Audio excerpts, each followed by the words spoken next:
रायपुर नामक गांव में रोहन नाम का एक लड़का अपने माता पिता के साथ रहता था। रोहन बहुत ही आलसी था। वो न तो स्कूल पढ़ने जाता था और न ही कोई काम करता था। बस सारा दिन केवल सोता और खाना खाने के लिए उठता। उसे खाने और सोने के अलावा कोई काम नहीं आता था। उसके माता पिता उसकी इस आदत से बहुत ज्यादा परेशान थे। अरे ये आलसी अभी तक सोया हुआ है, इसे जल्दी से उठा दो। मैं राशन की दुकान पर सामान बंधवा कर और पैसे देकर आगे काम पर निकल जाऊंगा। रोहन को भेजकर सामान मंगवा लेना। जी ठीक है, मैं अभी इसे उठा देती हूँ। आप आराम से काम पर जाइए। देखो, वैसे मुझे इस आलसी से कोई उम्मीद तो नहीं है, परंतु मेरे पास इतना समय नहीं है, इसीलिए कह रहा हूँ इसे उठाकर जल्द ही दुकान पर से सामान मंगवा लेना। अच्छा, मैं निकल रहा हूँ। रोहन की माँ रोहन को डांटते हुए उठाती है। अरे रोहन, अब उठ जाओ, दिन निकल आया है। तुम्हारे पिताजी काम पर भी चले गए हैं और तुम अभी तक सोए हुए हो। अरे माँ, क्यों मुझे इतनी जल्दी उठा रही हो? अभी मुझे थोड़ी देर और सोने दो ना। सुबह सुबह ही तंग करने आ जाती हो, चैन से सोने भी नहीं देते। अभी तुम्हें चैन से सोना है? पता है समय क्या हो रहा है? पूरे 11 बज रहे हैं। जल्दी उठो और लाला की दुकान से जाकर राशन लेकर आओ। तुम्हारे पिताजी खास कहकर गए हैं कि तुम्हें भेजकर सामान मंगवा लूं। अरे माँ, मैं अभी उठ नहीं सकता, मुझे थोड़ी देर और सोने दो। और तुम यहाँ से जाओ, मुझे परेशान मत करो। कैसा आलसी लड़का है! ऐसा आलसी तो मैंने दुनिया में कोई नहीं देखा। जवान लड़का होकर भी दिन भर एक काम नहीं करता। ना तो अपने पिताजी का हाथ बंटाता है और ना ही घर का कोई काम करता है। पता नहीं इस आलसी की जिंदगी में क्या होगा। आखिरकार मजबूर होकर रोहन की माँ को भी राशन का सामान लेने जाना पड़ा। रोहन के पिताजी को जब इस बात का पता चला तो उन्हें बहुत गुस्सा आया। आखिर ये लड़का किस मिट्टी का बना है, इसे जरा सी भी शर्म नहीं आती। रोहन के माता पिता रोहन के आलसी होने की वजह से बहुत परेशान रहते थे। वो कोई काम नहीं करता था। एक दिन रोहन के पिताजी की तबीयत थोड़ी खराब थी और उन्हें एक जगह कुछ जरूरी सामान भिजवाना था। देखो रोहन, आज मेरी तबीयत कुछ ठीक नहीं है। तुम्हें मैं एक एड्रेस लिख कर दे रहा हूँ। इस पते पर जल्दी से ये सामान देकर आ जाओ। रोहन को 4-5 बार कहने के बाद भी वो बिस्तर से नहीं उठा तो रोहन के पिताजी को बहुत गुस्सा आ गया। तुम कितने बड़े हो गए हो और एक ढीले का काम नहीं करते। तुम्हें आराम से बैठकर बस खाना खाना आता है। दिन भर में एक पत्ता नहीं हिलाते और खाने को तुम्हें तीनों समय चाहिए। अब ऐसा नहीं चलेगा। यदि तुम कल से मेरे साथ काम में मदद नहीं करोगे तो तुम्हें खाना और कोई खर्चा नहीं मिलेगा। अपने पिताजी की ऐसी कठोर बातें सुनकर रोहन को भी गुस्सा आ जाता है और वो बोलता है, मुझे नहीं चाहिए आपका खाना और खर्चा। आप अपना खाना अपने पास रखें। मेरे लिए मेरे भगवान ने कोई ना कोई रास्ता तो सोच ही रखा होगा। मैं यहाँ से चला जाऊंगा और अपना खर्चा खुद उठा लूंगा। आप लोगों को मेरी वजह से परेशान होने की जरूरत नहीं है। वैसे भी इस घर में मुझे चैन से नींद नहीं मिलती। सारा दिन मुझे ताने सुनने पड़ते हैं। इससे तो अच्छा है कि मैं यहाँ से चला ही जाऊं। ये कहते हुए रोहन गुस्से में घर से निकल गया। रोहन की माँ उसके पीछे पीछे भागी और उसे रोकने की कोशिश की। अरे रोहन बेटा, सुनो तो, अपने पिताजी की बात मान लो। वो तुम्हारी भलाई के लिए ही कह रहे हैं। हमें छोड़कर मत जाओ। रोहन की माँ रोहन को पुकारती रहती है पर रोहन गुस्से में घर से निकल जाता है। रोहन की माँ रोते हुए रोहन के पिता से कहती है, देखिए, आपको इतना गुस्सा करने की क्या जरूरत थी। अब रोहन यहाँ से चला गया ना, वो हमारा इकलौता बेटा है। भला वो बाहर जगह जगह धक्के खाएगा तो क्या हम चैन से बैठ पाएंगे? मैंने तो उसे डराने और सीधे रास्ते पर लाने के लिए ये सब कहा था। मुझे उम्मीद थी कि इतना गुस्सा होने पर रोहन का दिमाग सही रास्ते पर आ जाएगा और वो अपना आलस छोड़ देगा। परंतु मुझे क्या पता था कि वो इतना ढीठ और आलसी है कि घर ही छोड़कर चला जाएगा। उसे 2-4 दिन धक्के खा लेने दो, उसे भी दाल रोटी का भाव पता चल जाएगा और अक्ल ठिकाने आते ही वो वापस भी आ जाएगा। रोहन अपने गांव से चलता हुआ पड़ोस के गांव में पहुंच जाता है। शाम होने लगी थी। अब उसे बहुत जोरों की भूख लगने लगी। वो सोचने लगता है कि वो अपना पेट कैसे भरे। तभी सामने उसे एक मंदिर नजर आता है जहाँ पर काफी भीड़ थी।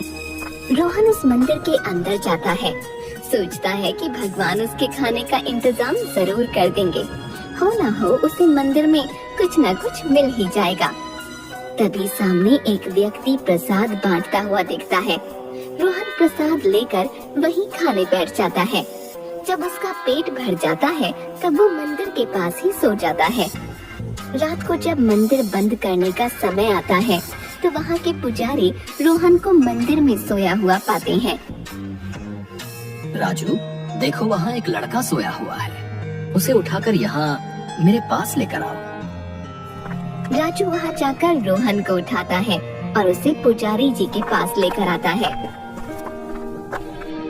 बेटा, तुम कहाँ से आए हो और यहाँ क्यों सो रहे हो? क्या तुम्हारा कोई घर बार नहीं है? रोहन 2 मिनट मन में सोचता है कि वो झूठ बोल दे कि उसका कोई घर नहीं है, वरना सच बोलने पर तो ये पुजारी उसे यहाँ से निकाल देंगे। फिर वो कहाँ खाना खाएगा और कहाँ आराम करेगा?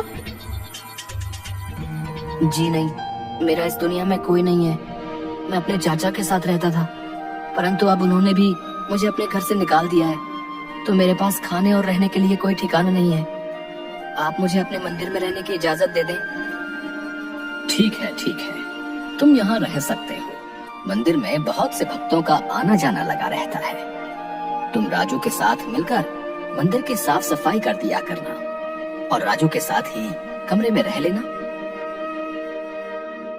रोहन मन ही मन खुश होता है। चलो, काम बन गया।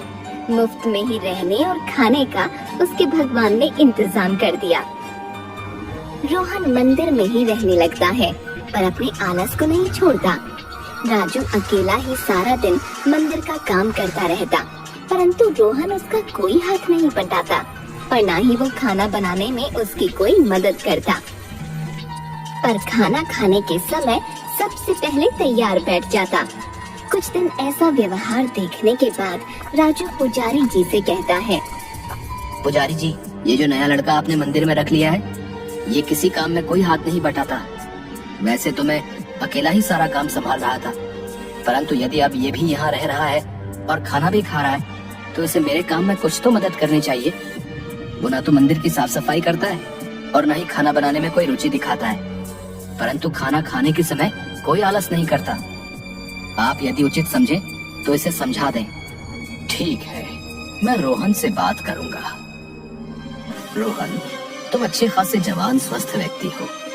मैंने तुम्हें यहाँ शरण दी, परंतु मुझे पता चला है कि तुम मंदिर का कोई काम भी नहीं करते। ऐसे नहीं चलेगा। यदि राजू काम कर सकता है तो तुम क्यों नहीं? कल से तुम्हारी कोई शिकायत न मिले। रोहन को पुजारी की बातें सुनकर गुस्सा आने लगता है और वो मन ही मन सोचता है, पुजारी बहुत उपदेश दे रहा है और मुझे काम करने की सीख दे रहा है। भला मुझसे कोई काम करवा सका है? मैंने अपने बाप की ना सुनी तो भला पुजारी कौन है? मंदिर से गहने चुराकर आज रात ही यहाँ से भाग जाता हूँ। इतने गहने बेचकर तो बहुत समय तक आराम से बैठकर खाऊंगा। ये गहने मूर्तियों पर चढ़ा रखे, इसका भला क्या फायदा? मैं नहीं यहाँ से ले जाकर बेच दूंगा और आराम से बैठकर खाऊंगा। बस इसी तरह का प्लान बनाकर रात को रोहन पुजारी और राजू के सोने के बाद चुपचाप मंदिर का दरवाजा खोलकर सारे गहने एक पोटली में बांध लेता है। वो चुपचाप जैसे ही वहाँ से भागने लगता है तभी सामने पुजारी, राजू और गांव के कुछ लोग आ जाते हैं। उन्हें देखकर वो मन में बहुत घबरा जाता है और हकला कर कहता है, अरे आप लोग यहाँ कैसे आ गए? वो तो मैं गहने साफ करके मूर्तियों पर पहनाने लगा था। मैंने कोई चोरी नहीं की। तुम रंगे हाथों पकड़े गए हो तो अब तुम अपनी सफाई दे रहे हो।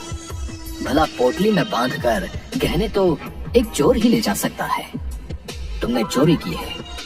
ये तो भला हो राजू का, जिसने तुम्हें दबे पांव मंदिर की तरफ जाते हुए देख लिया तो उसे तुम पर शक हुआ। तभी उसने तुरंत मुझे जगाया और गांव के कुछ लोगों को इकट्ठा किया। मंदिर से गहने चोरी करने के जुर्म में ये गांव वाले तुम्हें पीट पीट कर मार देंगे। अभी हमने पुलिस को भी बुला रखा है, वो तुम्हें थाने ले जाकर पिटाई करेगी, तब तुम्हारे होश ठिकाने आएंगे। मुझे माफ कर दीजिए पुजारी जी, मैं आइंदा ऐसी गलती नहीं करूंगा, मुझे पुलिस के हवाले मत करें। पर उस चोर की बात कोई नहीं सुनता और उसे पुलिस के हवाले कर दिया जाता है।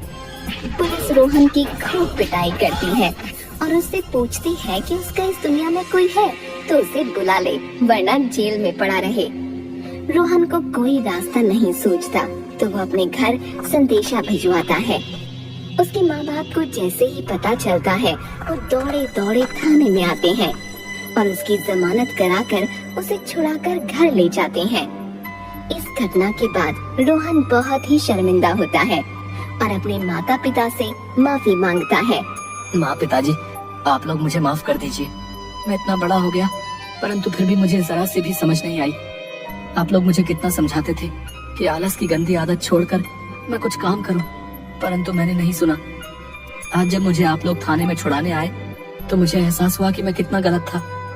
आखिर माँ बाप अपने बच्चे का कभी बुरा सोच भी नहीं सकते। यदि मैं आपका कहा पहले मान लेता तो आज मुझे ये दिन ना देखना पड़ता। देखो बेटा, जो हो गया उसे भूल जाओ और उससे ये सबक लो कि जिंदगी में मेहनत करके जीवन बिताओगे, न कि आलसी बनकर काम न करने के नए नए तरीके ढूंढोगे।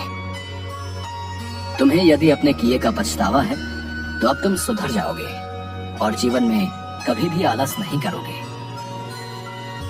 जी पिताजी, आप जैसा कहेंगे मैं वैसा ही करूंगा और कल से ही मैं आपके साथ दुकान पर जाऊंगा और काम सीख लूंगा। अब मेरे काम करने के और आपके आराम करने के दिन है। मैंने आप लोगों को बहुत दुख दिया है, परंतु अब मुझे समझ आ गया है कि जिंदगी जीने के लिए इंसान को मेहनत और ईमानदारी के रास्ते पर ही चलना होता है, वरना उसे ऐसा सबक मिलता है जैसा मुझे मिला। और आलस छोड़कर अपने पिताजी के साथ काम संभालता है और तीनों खुशी खुशी रहने लगते हैं।